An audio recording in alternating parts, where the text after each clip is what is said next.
presidente Lula está sendo criticado por uma declaração durante a live Conversa com o Presidente. Ao falar sobre a cirurgia no quadril, o presidente afirmou que não vai ser visto nem de andador, nem de muleta. Vamos ver. O Stuka não quer que eu ande de andador. Ele já falou, não vou filmar você de andador, então significa que vocês não vão me ver de andador, vocês não vão me ver de muleta, vocês vão me ver sempre bonito, como se eu não tivesse sequer operado. Vamos conferir o que disse a senadora Mara Gabrilli sobre o assunto. Ela publicou nas redes sociais, abre aspas, Lula tem uma visão distorcida e capacitista sobre as pessoas com deficiência. Caminhar, seja com andador, muleta ou cadeira de rodas, não enfeia ninguém, tampouco subtrai o potencial do ser humano. E ainda demonstra o quanto essa pessoa deve lutar para conseguir exercer cidadania. Já a deputada federal Tabata do Amaral, do PSB, afirmou que, abre aspas, a fala de Lula que associa andador e muleta à vergonha e à feiura é equivocada e capacitista. As palavras importam e essa fala, intencional ou não, vai na contramão da luta por inclusão e respeito de milhares de pessoas com deficiência que utilizam equipamentos de acessibilidade. Aliás, uma nota aqui ainda, a CNN pediu um posicionamento da Secretaria de Comunicação Social e aguarda um retorno. Vamos aqui à análise. Pedro conversou com a senadora Mara Gabrilli. Conta pra gente, Pedro, por favor. A Mara Gabrilli falou exatamente isso que ela viria publicar depois nas redes sociais. E eu conversando com os petistas depois para avaliar como eles tinham visto a repercussão dessa fala do Lula, eles minimizaram, que foi uma fala espontânea, que o Lula é assim mesmo. Lembraram que a Mara Gabrilli é uma senadora que faz uma oposição muito ferrenha ao presidente Lula, mas a Mara Gabrilli tem sim um lugar de fala, ela é uma senadora tetraplégica e não foi a única. A Tabata Amaral é uma deputada que faz parte da base do governo Lula e também outras lideranças importantes desse campo aí ficaram muito incomodadas e constrangidas com a fala do Lula. É claro que os deputados do PT, do PCdoB e do PSOL, nesses momentos, eles se silenciam, ninguém quer comprar nenhum tipo de briga com o Palácio do Planalto. Mas ficou claro novamente que o presidente Lula tem escorregado sempre que fala de improviso. A gente tem uma coleção de frases infelizes do presidente com as quais ele acaba contratando crises desnecessárias e depois tendo que se explicar. E vale lembrar, para finalizar aqui, aquela imagem emblemática de quando Lula subiu a rampa do Palácio do Planalto. O então presidente Bolsonaro tinha ido para os Estados Unidos para não passar a faixa, então eles juntaram ali um grupo de pessoas que representava a sociedade e uma dessas pessoas era uma pessoa com capacidade reduzida de mobilidade. E essa pessoa com capacidade reduzida de mobilidade também se manifestou numa live fazendo críticas ao presidente Lula. Ou seja, ele conseguiu desagradar todo o espectro político com essa fala de improviso. Olha, a Secretaria de Comunicação da Presidência da República respondeu à nota da CNN e afirmou que não vai comentar o assunto. Vamos com a Luciana Lima, lá de Brasília. Luciana, aliados do presidente dizem que a fala não foi intencional, mas vai na contramão da luta pela inclusão? Vai, né, Leandro? Porque, assim, a gente tem percebido uma dificuldade aí do presidente Lula de lidar com essa evolução da linguagem, né, dos conceitos e que a gente experimentou aí nos últimos anos, inclusive com as lutas identitárias. O Lula sempre tem colocado tem escorregado nisso. Eu não vejo a intenção, inclusive acho que existe uma coisa que é o seguinte, às vezes você fala coisas que se falava antigamente que hoje já não dá para falar, né? Quando eu vi o título dessa matéria, eu falei assim, eu vi a frase do Lula, eu falei, eu não percebi. Eu digo aqui para vocês e um testemunho de que eu não havia percebido. Mas, quando você ouve a senadora Mara Gabrilli, né, e ela coloca isso, essa capacidade de andar, né? A senadora que foi lá, experimentou aquela roupa, se colocou de pé ali, né? Aquela roupa lá nos Estados Unidos, e se colocou de pé depois de tantos anos numa cadeira, então a gente percebe quanta coisa a gente fala também e que denota esse capacitismo, às vezes denota também desrespeito às minorias, né, as minorias sociais, as minorias em direito. Existe essa dificuldade do presidente Lula e acho também que não é uma coisa própria do presidente Lula. Existe uma dificuldade dos políticos. Muitas vezes a gente vê políticos falando palavras que já não dá para se usar, palavras que têm uma origem racista, que têm uma origem capacitista. Então, é um processo que eu vejo, um processo aí de aprendizado, um processo de aprendizado não só dos políticos, mas da sociedade como um todo. E isso precisa estar sempre colocado aí, sempre questionado, porque é uma forma também da gente aprender. O nome daqui que eu tinha esquecido, eu citei o influencer que subiu a rampa, né? Ele se chama Ivan Barão, 24 anos, e subiu a rampa com o presidente Lula na posse e fez críticas também aí a essa fala do presidente. Eu acho, né, gente, é uma frase profundamente infeliz e insensível. Acho que não tem dúvida, qualquer pessoa que observe, por mais que o presidente não tenha tido a intenção, ela é insensível e ela é infeliz. Agora, eu concordo ali com a avaliação do Pedro de que o presidente Lula acaba criando crises desnecessárias para o seu próprio governo, porque de uma forma ou de outra esse tipo de declaração acaba servindo de munição para a oposição, que tem interesse também em desviar o foco e apontar o dedo para falhas que o presidente comete, entregar munição de mão beijada para o adversário. Agora, dito isso, a gente tem observado recorrentemente nesse governo uma falha de comunicação. Ela é generalizada no governo, ela não se restringe a escorregões do presidente Lula. É mais do que um escorregão, é uma falta de treinamento.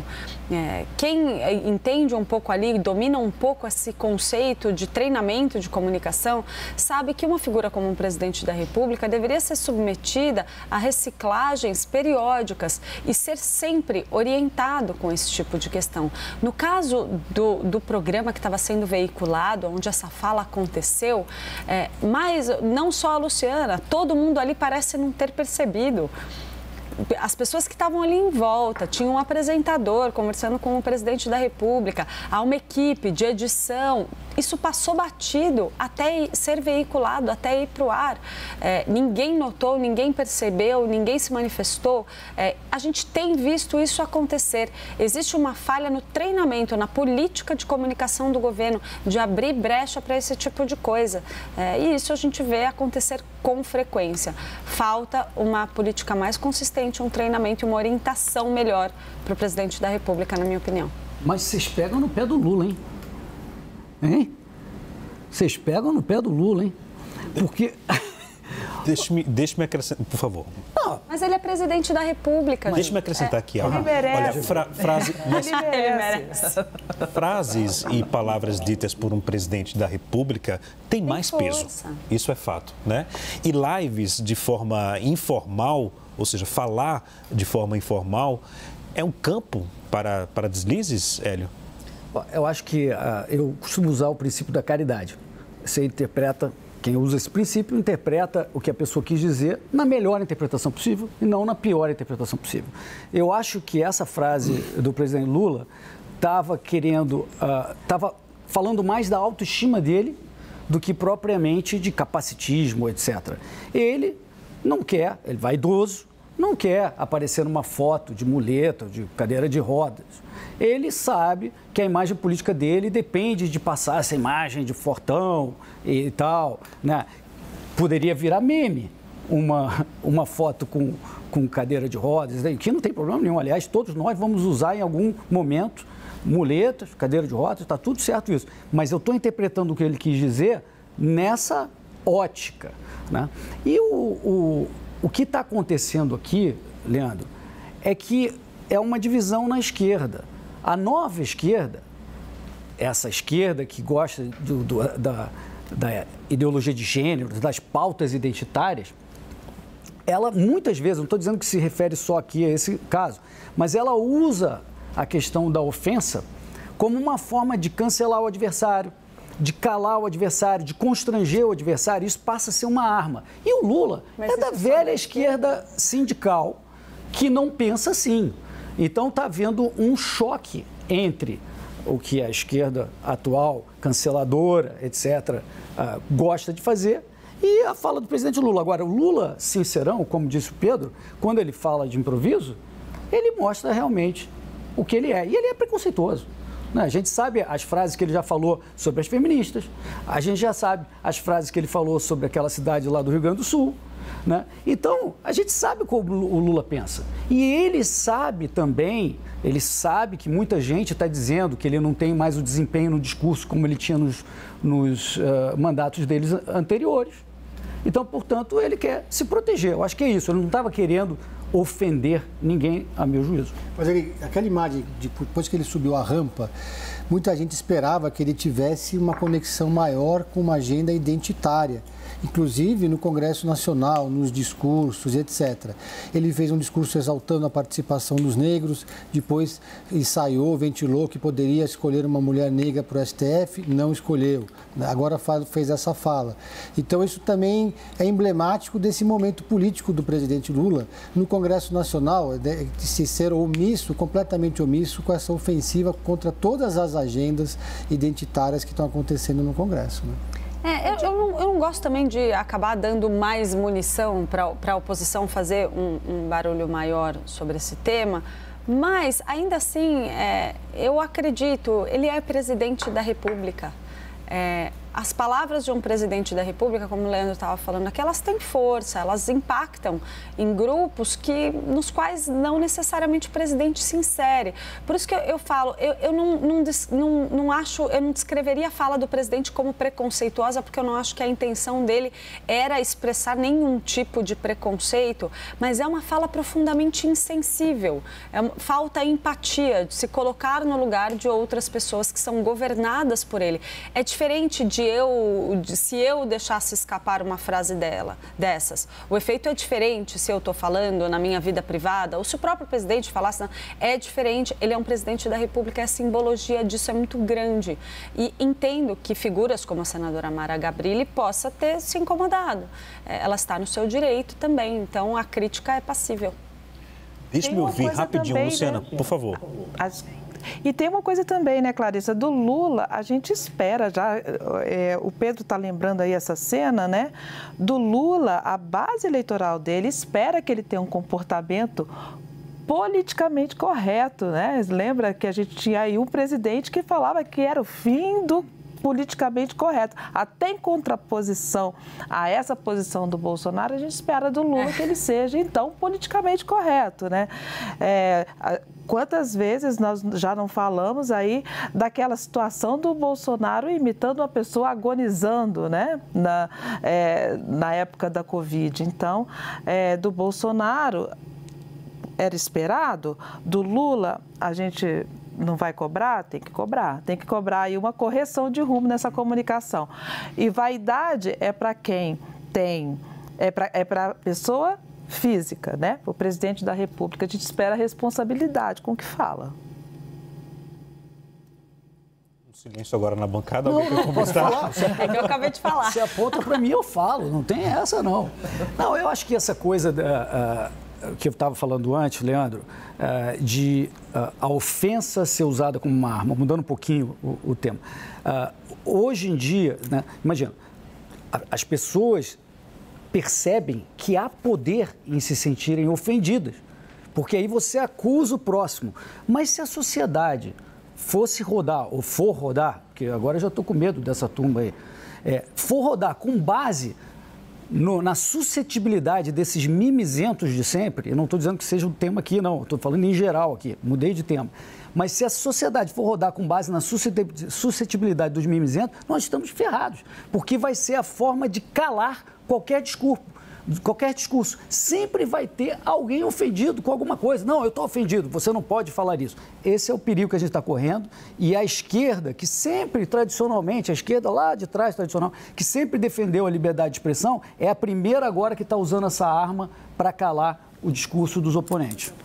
Aí eu vou discordar. Aí eu quero discordar aqui do Hélio, porque... Por favor, fique à vontade, Luciana. Porque é o seguinte, quando a gente não é minoria, quando a gente não é uma minoria de direitos, uma minoria social, aí a gente não pode deixar que isso seja naturalizado, né? Que essas ofensas e que essas coisas sejam naturalizadas. Quando a gente é maioria em direitos, maioria social, aí a gente também não pode dizer que há um mimimi, porque a gente está num lugar de privilégio.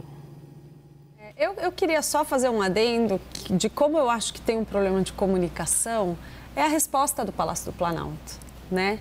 Dizer que simplesmente não vai comentar. Alguém se sentiu ofendido, algum grupo se sentiu ofendido. A gente teve num ponto em que uma senadora e uma aliada do presidente da República se manifestaram publicamente.